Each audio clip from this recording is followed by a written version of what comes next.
अस्सलाम वालेकुम नाज़रीन। प्रोग्राम बिहाइंड द न्यूज़ सां गॾु मां जो मेज़बान मेराज हबीब। प्रोग्राम की शुरुआत में अॼु ज़िक्र कंदासीं मुल्क में जारी महांगाई के हवाले सां। वज़ीर आज़म इमरान खान काल्ह इहो ऐलान कियो त हू सुभाणे क़ौम सां ख़िताब कंदो। इन बाबति वज़ीर आज़म इमरान खान इहो बि ॿुधायो हो त क़ौम लाइ वॾी सब्सिडी वफ़ाक़ी हुकूमत ॾियणु वञे पई, जे लाइ अॼु वफ़ाक़ी हुकूमत पारां जिते सब्सिडी ॾियण जो ऐलान कयो वियो आहे त साॻे ई वक़्त में हिकु भेरो ॿीहर पेट्रोल जी क़ीमतुनि में वाध जो ऐलान बि अॼु वफ़ाक़ी हुकूमत पारां कयो वियो आहे। मजबूरी तौर ते जेका हिन वक़्त मुल्क में मुआशी सूरतहाल हले थी उन ते केतिरा ई सवाल उथनि था। शुरुआती तौर ते दुनिया जे मुख़्तलिफ़ इदारनि जूं जेके रिपोर्टूं साम्हूं आयूं उन्हनि में वाज़े तौर ते हुकूमती नाअहली बि नज़र आई। ताज़ो ई ब्यूरो ऑफ स्टैटिस्टिक्स जी जेका रिपोर्ट साम्हूं आई उन में बि इहो ॿुधायो वियो त हिन साल दौरान महांगाई 70 सालनि में सभ खां वधीक थी आहे। आम वापे जे शयुनि में मुसलसिल इज़ाफ़ो थिए पियो। हर 15 ॾींहं पेट्रोल जी क़ीमतुनि में वाध थी पई। न सिर्फ़ एतिरो पर उन सां गॾोगॾु जेके कर्ज़ आहिनि उन में बि हिन हुकूमत माज़ी जे ॿिनि हुकूमतुनि यानी कि पाकिस्तान पीपुल्स पार्टी ऐं नून लीग जे 5 सालनि खां वधीक कर्ज़ वठी रिकॉर्ड क़ाइम कयो आहे। इन्हनि सभी मामलनि ते पाण प्रोग्राम में ॻाल्हाईंदासीं। मूंखे वीडियो लिंक ज़रिए जॉइन कयो आहे मुआशी माहिर आहिनि मोहतरम जनाब engineer M A Jabbar Memon साहब। साईं अस्सलाम वालेकुम। वालेकुम सलाम। जवाब साहब, मेहरबानी अवां प्रोग्राम में जॉइन करण जे लाइ। ॿुधाइजो जेका अॼु काल्ह ॿुधायो वियो वफ़ाक़ी हुकूमत पारां त अॼु वॾी आवाम खे सब्सिडी ॾिनी वेंदी। गॾोगॾु ख़ान साहब इहो बि ऐलान कयो त हिकु भेरो ॿीहर पेट्रोल जी क़ीमतुनि में वाध थींदी, अवाम उन जे लाइ तयारु रहे। अवां कीअं पिया ॾिसो हिन वक़्तु मुआशी सूरतहाल खे? ॾिसो, तव्हां जेका शुरू में ॻाल्हि कई कि 70 सालनि में जेको आहे सो तव्हां हिकिड़ो रेफरेंस कोट पिया कयो त 70 सालनि में इहा हिकिड़ी वॾे में वॾी महांगाई थी आहे। हक़ीक़त में महांगाई जो हिन वक़्तु जेको इन्फ्लेशन नंबर आहे उहो त तव्हां ख़बर आहे तक़रीबन 10% जे क़रीब आहे, जंहिंजे बेस ते हिकिड़ी जेको आहे सो हिकिड़ी उहे रेफरेंसिस ऑफ द प्राइसिस ठहंदा आहिनि। हूअं त इन्फ्लेशन महांगाई में तमामु घणा सेगमेंट्स आहिनि पर असां 10% जी ॻाल्हि था कयूं। इन खां वधीक बि इहो नंबर रहियो आहे। पर गॾोगॾु मुंहिंजो ख़्यालु आहे असांखे इहो बि न आहे विसरणो त 175 रुपया बि 70 सालनि जी हिस्ट्री में सभ खां वधि में वधि हिकिड़ो किरियल मुल्ह आहे रुपए जो, इहो बि ज़हन में रखो। पाकिस्तान जी जेका इकोनॉमी आहे उहा हिन वक़्तु ग्रेजुअली मां चवंदुसि सभिनी हुकूमतुनि जे हिन हुकूमत जो बि हुन में मुंहिंजो ख़्यालु आहे हिकिड़ो कंट्रीब्यूटरी नेगेटिव हिकिड़ी यानी मां चवंदुसि त नेगेटिव कंट्रीब्यूशन आहे त उन्हनि बि जेको आहे सो हिन सॼे सिलसिले में का अहिड़ी ख़ातिर ख़्वाह इकोनॉमिक मैनेजमेंट न कई जंहिंमें जेको आहे so balance of trade correct थी सघे।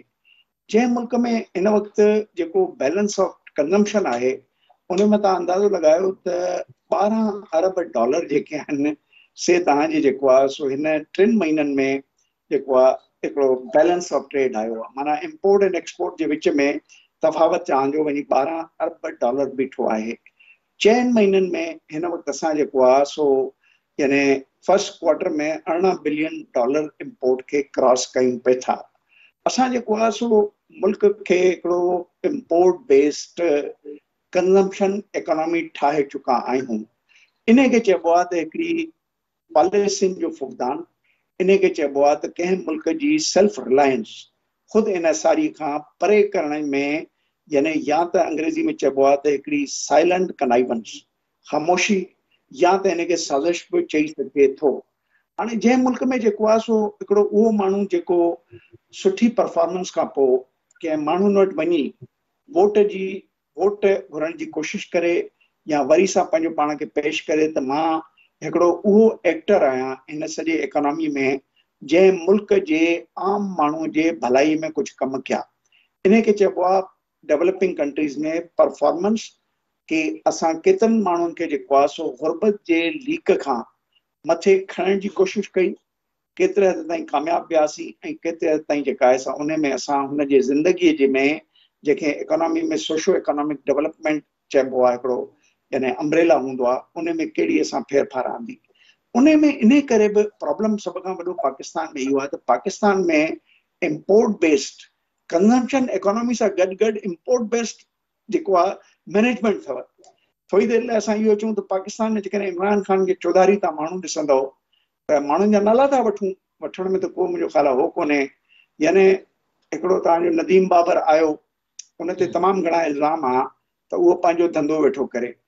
22 जून जो तव्हांखे यादि हूंदो त जेको पेट्रोलियम में 5.5 अरब रुपयनि जो जेको धिको लॻो हो उन जी जवाबदारी उन मथां आई, उन खां पोइ वो गायब थी वियो। तव्हांजो ताबिश गौर आयो अबराज ग्रुप जो हिकिड़ो ख़ासि माण्हू जॾहिं त अबराज ग्रुप खे अमेरिका में नापसंदीदा कंपनी करार ॾिनो वियो, उहो असांजे पावर कॉरिडोर में बि आयो, उनखे वोटनि जी ज़रूरत न हुई, न नदीम बाबर खे ज़रूरत थी, आया पंहिंजो कमु करे हलिया विया। माण्हुनि जो उन्हनि कमु न कयो, छाकाणि त हुननि खे माण्हुनि ॾे मोटणो न हो। हाणे वरी वापसि अचूं, स्टेट बैंक जो गवर्नर मूंखे ॿुधायो त स्टेट बैंक गवर्नर जी जेका हिस्ट्री आहे उहा इहा ई आहे त IMF ऐं जेके बि मल्टीलेटरल एजेंसीज़ आहिनि उन जे हवाले सां मुख़्तलिफ़ मुल्कनि में वञी उन्हनि जे पॉलिसियुनि खे इस्तेहकाम ॾियण जी कोशिशि कंदो रहियो आहे। सुभाणे उहो भलियो वेंदो, हिकिड़ी बैग खणी अचनि था ऐं उहा ई बैग खणी हलिया था वञनि।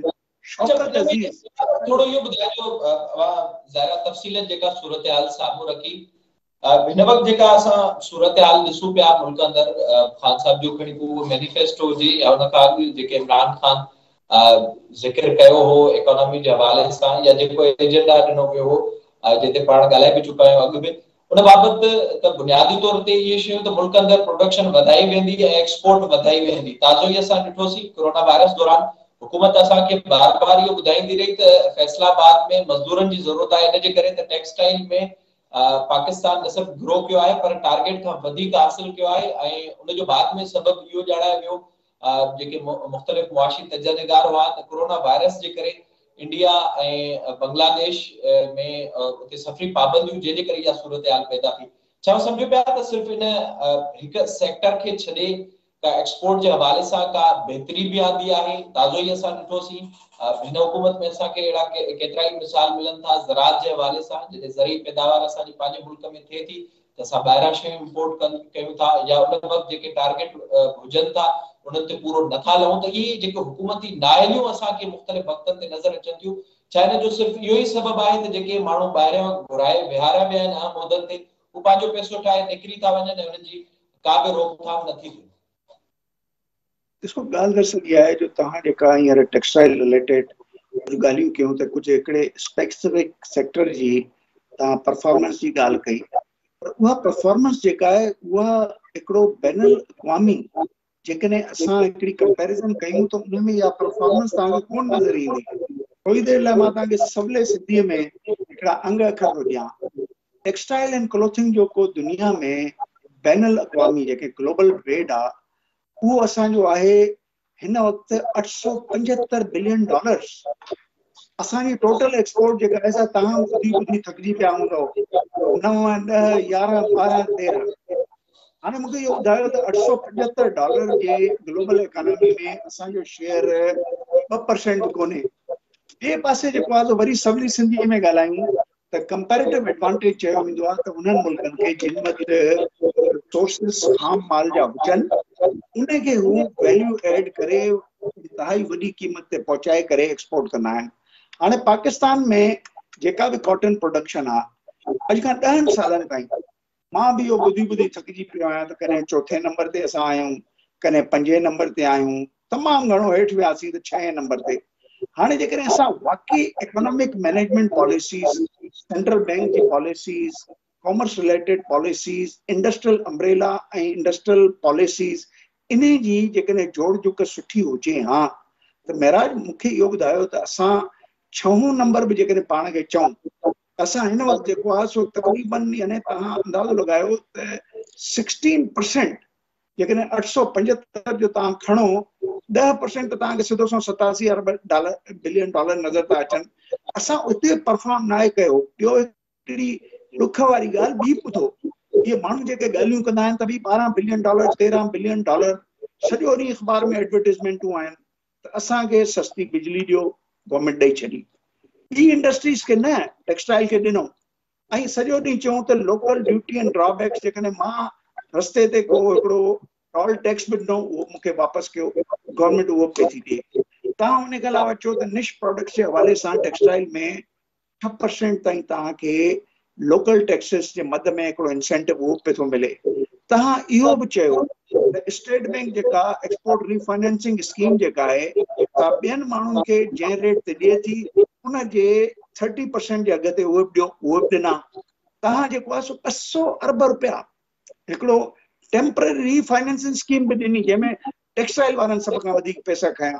हाणे मूंखे इहो ॿुधायो, मां तव्हांखे हिकिड़ी ॿी ॻाल्हि ॿुधायां त इहे जेके 12-13 बिलियन डॉलर जी एक्सपोर्ट आहे, इन में 3 खां वठी 4 बिलियन इंपोर्ट कंटेंट अथव।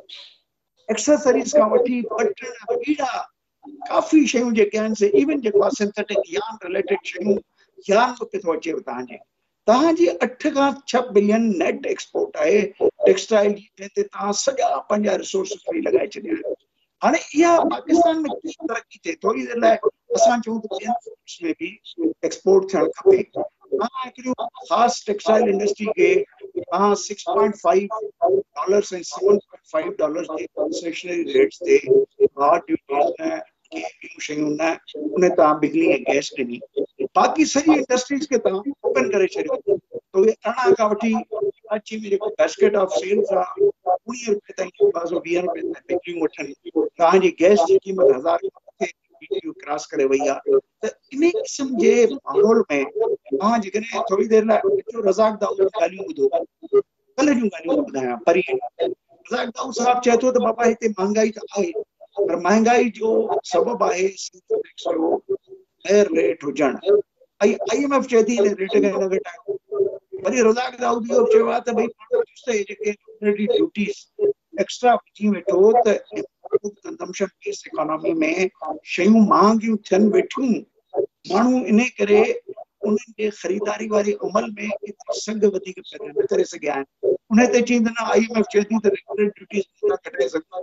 हाणे तव्हां जेकॾहिं थोरी देरि लाइ स्टेट बैंक जी ऑटोनॉमी मुतालिक़ मां तव्हांखे सभिनी सिंधी में इहो ॿुधायां, स्टेट बैंक पाकिस्तान में डेवलपिंग इकोनॉमीज़ में छा कंदी आहे। पाकिस्तान मुल्कनि में ग्रोथ प्लस इन्फ्लेशन, महंगाई कंट्रोल थींदी आहे, इंटरेस्ट रेट जेको चवंदा आहिनि सप्लाई एंड डिमांड इकोनॉमिक्स जेका आहे, पर ग्रोथ रिलेटेड में टेम्परेरी। जवाहर साहब, पाण प्रोग्राम में इन मामले ते ॻाल्हाईंदासीं, ख़ासि तौर ते ज़राअत बाबति जेको असांखे सूरत मुल्क अंदरि नज़र अचे थी। ज़रई मुल्क हुजण जे बावजूद बि असांखे ॿियनि मुल्कनि मां जेके घुरिबल शयूं आहिनि उहे घुराइणियूं पवंदियूं। खंड बाबति, कणिक बाबति असां अहिड़ी सूरत अॻी ॾिसी चुका आहियूं। इन ते ॻाल्हाईंदे वक़्त जो ब्रेक जो असर थींदो।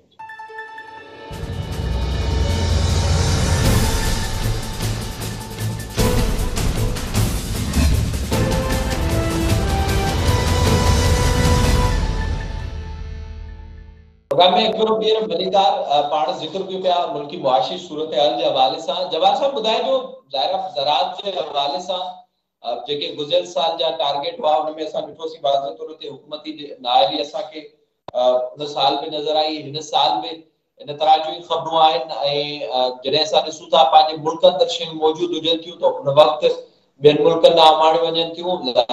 असां गुज़िरियल साल अफ़गानिस्तान में कणिक वारो मामलो ॾिठोसीं, कोई मुल्क अंदरि शॉर्टेज पैदा थी, न सिर्फ़ु इहो मामलो आहे पर मुख़्तलिफ़ शयूं असांखे उहे बि नज़र अचनि थियूं। त अहिड़ी सूरत हाल पैदा थी वई आहे जो ज़रई शयूं बि हाणे असांखे हिन मुल्क में इंपोर्ट करणियूं पवंदियूं। इन बाबति तव्हांजी छा राय आहे? ॾिसो, अकाउंटेबिलिटी पाकिस्तान में हिकिड़ो नेशनल ब्यूरो ऑफ अकाउंटेबिलिटी ठहियो आहे। अकाउंटेबिलिटी जेका आहे, तव्हां ॾिसो, मां इहो लफ़्ज़ इस्तेमालु न कंदुसि त हिकिड़ो पॉलिटिकल डायरेक्टेड आहे, पर अकाउंटेबिलिटी हूंदी आहे त तव्हां आम माण्हूअ जे भलाई में जेकॾहिं को कमु न कयो आहे ऐं उनखे को नुक़सानु पहुचायो आहे ऐं हुकूमत खे गैर मुस्तहकिम करण में इकोनॉमिक मैनेजमेंट जे हवाले सां जेको आहे जेके डिसीशन्स आहिनि उन्हनि खे नुक़सानु पहुचाया आहिनि, तव्हां गवर्नमेंट खे गैर मुस्तहकिम करण में डिसीशन मेकिंग कई आहे। अकाउंटेबिलिटी त इन्हनि शयुनि जी थींदी आहे दुनिया में। हाणे वापसि था अचूं त इहा जेका तव्हां ॻाल्हि शॉर्टेजिस जी ॻाल्हि कई, ॾिसो, मां हिकिड़े पुराणे फेडरल सेक्रेटरी सां ॻाल्हायो पिए, मां चयो तव्हां फेडरल सेक्रेटरी हो ministry of industry and production जा, तव्हां इहो खंड खे, वीट खे, फर्टिलाइज़र खे, इन्हनि जे क़ीमतुनि जे इस्तेकाम लाइ उन ज़माने में ऐं अॼु जे थियल डिसीशन जे विच में कहिड़ो फ़र्क़ु पिया था ॾिसो। हाणे इहो फ़र्क़ु ॿुधो, तव्हांखे सम्झ में ईंदो। असां जेको आहे सो मुल्क में प्रोजेक्टेड एन्युअल ग्रोथ जेके एग्री प्राइमरी प्रोड्यूस आहिनि, त असांजो जेको आहे सो कपह केतिरी पई थी थिए, असांजो जेको आहे सो ॿियूं शयूं वीट केतिरी पई थी थिए, कणिक केतिरी पई थी थिए, ऐं उन खां अलावा जेको आहे सो शुगर जे लाइ जेके रॉ मटीरियल्स आहिनि ऐं ॿिया जेके आहिनि से गैस जूं मुख़्तलिफ़ फील्ड्स मां फर्टिलाइज़र जी कन्वर्जन लाइ, इहे सभु शयूं हिकिड़े प्रोजेक्टेड एनालिसिस जो हिकिड़ो हिसो हूंदियूं हुयूं। उनखे मद्देनज़र रखी करे ऐं पोयनि 3 सालनि जे जोड़ जोक खे ॾिसी करे असां जेको आहे सो हिकिड़ो बफर स्टॉक्स रखंदा हुआसीं त हे असां वटि स्टॉक्स हुअणु खपनि खंड जा, ही स्टॉक्स वीट जा हुअणु खपनि ऐं ही स्टॉक्स जेके आहिनि फर्टिलाइज़र ऐं ॿियनि शयुनि जा हुअणु खपनि। उते हिकिड़ी डिसीशन थींदी जेकॾहिं उहे स्टॉक्स उन्हनि सॼे एनालाइसिस जे अॻियां इन ज़रूरत खे सम्झंदा हुआ त कुझु एक्सपोर्ट कई वञे, एक्सपोर्ट बि कंदा हुआसीं। पर हाणे त इहे डिसीशनूं जेके आहिनि से उहे वेठा कनि जेके पाण धंधनि में वेठा आहिनि, माना खान जे चौधारी वेठा आहिनि। हाणे उहे छा था कनि, जेको खंड वारो स्टॉक आहे उहो दुनिया में जेको आहे सो थोरी देरि लाइ मां चवां त अमेरिका जे हिकिड़े शीदीअ खे सब्सिडाइज़ या घटि पैसनि में या कंहिं ॿिए हंधि शुगर जी सब्सिडी ॾेई करे असां पंहिंजी शुगर जेका आहे असां उन्हनि जे हवाले था कयूं ऐं कुझु ॾींहंनि खां पोइ जॾहिं ग़ैर इस्तेकाम थो थिए त वरी महांगी शुगर इम्पोर्ट बि करणु चाहियूं था। कणिक जो इहो हाल आहे। महराज मां 15 ॾींहं पहिरें जॾहिं होॾे वियो हुउसि यूक्रेन, 1/3 असांजे 1/3 कल्टिवेटेड कमांड में 300 टाइम्स वधीक वीट पे थी पैदा थिए। मूंखे ॿुधायो त असां पंहिंजे एग्रीकल्चर रिसर्च में छा कयो। हिते एग्रीकल्चर यूनिवर्सिटीज़ आहिनि, Pakistan economic agriculture research centres आहिनि, हिते जेको आहे सो ॻाल्हियूं पिया था कयूं हाइब्रिड सीड जूं, नवनि सीड्स जूं ऐं पैदावार वधाइण जूं ऐं जेको आहे सो हिकिड़ो बहितरीन फर्टिलाइज़र पेस्टिसाइड्स यूज़ करण जूं। Pakistan is agriculture country. Pakistan कुझु बि कोन अथव। पाकिस्तान जी इकोनॉमी जो सॼो हिनसार अथव एग्रीकल्चर ते, पर पाण में वेठा आहियूं 3 टाइम्स, यानी तव्हां ॿुधो उते वधीक यील्ड थी आहे 72 मिलियन टन। असां हिते जेको आहे सो रोई रोई जेको आहे सो 20 मिलियन टन 22 मिलियन टन जूं ॻाल्हियूं था कयूं। उहे बि फिगर अक्सर कूड़ा हूंदा अथव। केतिरी असां वटि बफर स्टॉक पिया आहिनि जॾहिं नेब छापो हणंदी आहे त जिते लिखियलु आहे 1 लख टन उते मिलंदो आहे 20,000 टन। पोइ वेही नंढनि नंढनि माण्हुनि जे पोयां भॼंदा आहिनि, खुराक खाते जे इंस्पेक्टर जे पोयां, फलाणे जे पोयां। त सॼी हिकिड़ी इहा मिसमैनेजमेंट अथव। इन मिसमैनेजमेंट जे करे जेको गैर इस्तेकाम पैदा थो थिए प्राइसिस में मुल्क में, ऐं उहो तव्हां बिल्कुलु सही कयो, उनजे करे असां मजबूर था थियूं त इम्पोर्ट कयूं। एग्रीकल्चर कमांड कंट्री 1700 मेल हमालिया। पाकिस्तान हिकिड़ो एग्ज़म्पलरी जेको आहे सो इरिगेशन जो सिस्टम अथव। वॾे में वॾो हिकिड़ो कमांड एरिया अथव जंहिंमें कल्टिवेशन थिए थी, पर फेल्यूअर्स आहिनि। फेल्यूअर्स में ॿ आहिनि। हिकिड़ो त जॾहिं इहे एग्री प्रोड्यूस जा बफर ज़ोन नथा रखी सघूं, इस्तेकाम नथा ॾियूं त हुकूमतूं वेठियूं हेॾे होॾे थियनि। जीअं इमरान ख़ान जी हुकूमत तव्हां ॾिसो, इन में क़सूर ब्यूरोक्रेसी जो अथव। इन में क़सूर थी सघे थो ब्यूरोक्रेट खे मथे चयल माण्हुनि जा इंट्रस्ट हुजनि। सभ खां वॾो प्रॉब्लम ॿियो मां इहो वेठो ॾिसां त ख़ासि करे फेडरल गवर्नमेंट में माण्हू जेके चौधारी वेठा आहिनि उन्हनि खे त वोट जी ज़रूरत ई कोन्हे। रज़ाक दाऊद खे त ज़रूरत न आहे, ख़ालिद मंसूर खे बि न आहे, ताबिश गौहर खे बि कोन्हे, मलिक उस्मान खे बि कोन्हे, नेम एनीवन। हाणे जेकॾहिं इहे आया आहिनि त हिकिड़ो टेम्पररी तौर ते पाकिस्तान में जेको हिकिड़ो हूंदो आहे माण्हू निकाब पाए वेहे, ॾिसो न हीअ सभु माण्हू बेनकाब पैदा थियनि। हाणे जेकॾहिं इन सिलसिले खे इमरान ख़ान नथो सम्झे, मां तव्हांखे हिकिड़ी पंहिंजी ज़ाती हिकिड़ो ॾियां थो मिसाल। मां प्रेसिडेंट साहब सां अॼु खां महीनो पहिरें गवर्नर हाउस में मिलियुसि। मूंखे चई सभ खां वॾो असांजो जेको ॾिसूं वेठा माण्हुनि में जेको हिकिड़ी इंतशार पियो थो पैदा थिए, उन जो सबबु छा आहे? छा टीवी आहे, छा मीडिया आहे? FPCCI जो हिकिड़ो नंढो वक़्तु जेको आहे सो प्रेसिडेंट सां मिलण वियो हो। उते प्रेसिडेंट हिकिड़ी ॻाल्हि उथारी त आख़िर इहो माण्हुनि में इंतशार ऐं बेचैनी छो आहे।